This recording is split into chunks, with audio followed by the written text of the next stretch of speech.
আসসালামু আলাইকুম। কথা হবে প্রিন্সের টিজার নিয়ে। যদি আমার চ্যানেল নতুন হয়ে থাকেন অবশ্যই চ্যানেলটাকে সাবস্ক্রাইব করবেন। গতকাল যখন গতকাল না, আজকে রাতের 12টার পরে ক্রিয়েটিভ ল্যান্ডের ফেসবুক পেজ থেকে যখন ঘোষণা হয়েছে যে 12টা 30 মিনিটে টিজারটা আসবে, তখন থেকে আমি যখন ফেসবুকে ঢুকেছি, রাতে সেহরির টাইমে ঢুকেছি, সকালে দেখলাম মানে সিনেমা প্রেমী মানুষরা এত বেশি এক্সাইটেড এটা নিয়ে। আমার তো মনে হয় যে এটা রিলিজ দেওয়ার আগেই এটা হিট হয়ে গেছে। মানে সিনেমার টিজার রিলিজ দেওয়ার আগে এটা অলরেডি হিট। অবস্থাটা আসলে এরকম। মানে আমি আগেও দেখেছি যে সাকিব খানের সিনেমার কোনো গান বা টিজার নিয়ে তার ভক্তরা অনেক এক্সাইটেড থাকে যে কখন আসবে, দেখবে সেটা, সেটা নিয়ে রিভিউ দেবে, মন্তব্য করবে। কিন্তু এইবার যেটা হয়েছে, মানে অপেক্ষাটা তো অনেকদিন ধরে করে আসতেছে। আমরা ইতিমধ্যে 3-4টা মুভির টিজার দেখে ফেলেছি, যদিও এখন অব্দি কোনো মুভির গান আমরা দেখতে পাই নাই।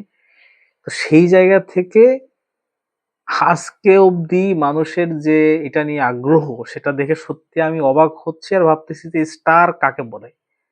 স্টার মনে হয় এগুলোই, যে আমার দর্শকরা আমার জন্য এত এক্সাইটেড থাকবে, আমার জন্য অপেক্ষা করবে, আমার টিজারের জন্য অপেক্ষা করতে থাকবে, গানের জন্য অপেক্ষা করতে থাকবে।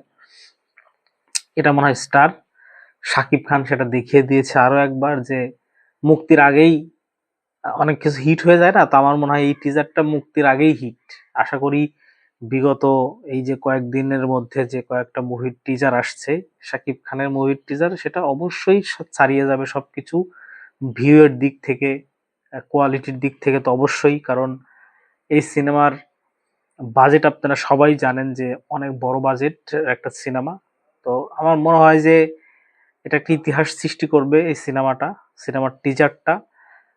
এখন সম্ভবত 10টা বাজে, আর মাত্র 2-2.5 ঘন্টা পরে আমরা আসলে সেই কাঙ্ক্ষিত মুহূর্তে চলে যাব, যে মুহূর্তটার জন্য আমরা অপেক্ষা করে আছি এতটা দিন।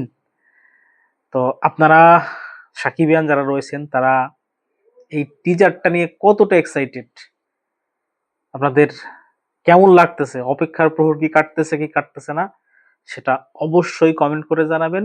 আর অপেক্ষায় আছি, টিজার আসবে, টিজার দেখবো, দেন তারপরে ভিডিও বানাবো সেটা কেমন হলো, কোথাও ভুল আছে কিনা, কোথাও খারাপ লাগছে কিনা। আমি অনেস্টলি একদম রিভিউ দিব। যদি আমার কোথাও খারাপ লাগে সেটা আমি বলবো, ভালো লাগলে সেটা অবশ্যই বলবো। ধন্যবাদ, ভালো থাকবেন। আবারও একটা কথাই বলবো, আমার চ্যানেলটাকে সাবস্ক্রাইব করবেন প্লিজ। ধন্যবাদ, ভালো থাকবেন।